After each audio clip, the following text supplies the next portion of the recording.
Hey guys and gals, it's Oliver Manalese, the Breakthrough Coach. So, after all of the coaching sessions and consultations I've done over the years, I can tell you one thing for sure. We are all deprived of space. We don't give ourselves enough space. And if you're anything like me, you are just reading 4 or 5 books at a time. You're filling up your schedule, maybe going from one career to the next. After you're done with one relationship, you want to find the next mate, and there's no space, there's no gap in between. It's really hard because we kind of live for the chase, that desire, that going after something, it feels good. But the challenge that I propose to you is that maybe you're running from something. Maybe what you're chasing out there is distracting you from all of the work that you need to do on yourself. So for me, when I quit real estate, my coaches all advised me that I needed to create space, that I needed to take a pause, that instead of going straight into production mode and finding new clients and doing all this stuff, that I actually go back and reflect on what my experience was in real estate. So what were the lessons that I learned? What experiences did I have that created wisdom? What could I take with me to my next career path? And all that stuff was really, really important. I had to find just this level of completion. Completion takes a whole process. And that's what I learned during that. There's so many loose ends that I needed to wrap up. There's so many things that I needed to really sit with before I could jump into the next thing. Because the rhythm of being, as a coach is very different than the rhythm of doing and being a realtor. Very, very different things. And I needed to kind of find out what that rhythm was. I need to be really, really slow and methodical about it. And some of the biggest things that I learned was, real estate, I get to put, a house in between me and the client. I get to put numbers between me and the sale. When it's coaching, it's literally, here's my story.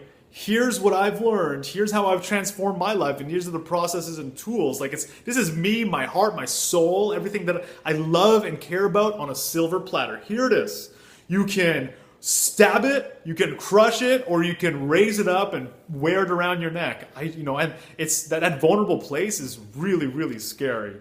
And so from real estate and moving into coaching in kind of like a slow, methodical manner full time, it made me realize how much insecurity I had deep down inside. It made me realize how much I had to deal with, because being a coach, I had to be willing to share more of myself. I had to be willing to commit to a higher level of integrity, a higher level of well-being, a higher level of self-knowledge and self-love, so that I can actually live what I'm preaching to other people. That takes a lot of work. It's very, very challenging. And when we create this space for ourselves, when we say, okay, well, I'm going to not jump from one relationship to the next one, I'm actually going to pause and reflect and think about what it is I actually want and who I am and what I want my life to look like, there's going to be a lot of stuff that comes up. Or when it might have to do with past heartbreak. It might have to do with your ability to receive and give love and affection and intimacy. You might have to look at your childhood. You might have to look at, what you actually want for yourself in the future. And by chasing one to the next, you're actually avoiding it. You don't even get the opportunity to look at it.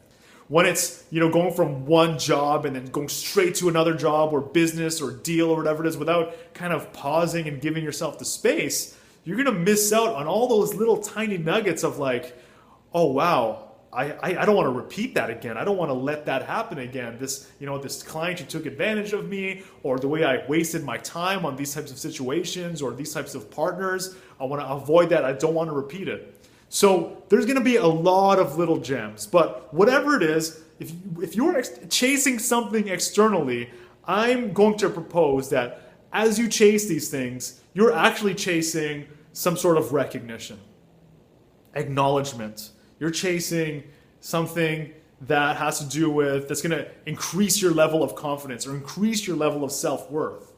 And when you take the space, you'll find out there's so many more deeper things that are actually happening that are holding you back from achieving that. Because all the things that you are chasing outside of yourself, I'm going to tell you right now, actually already exist inside of yourself if you're willing to do the work. Thanks, guys.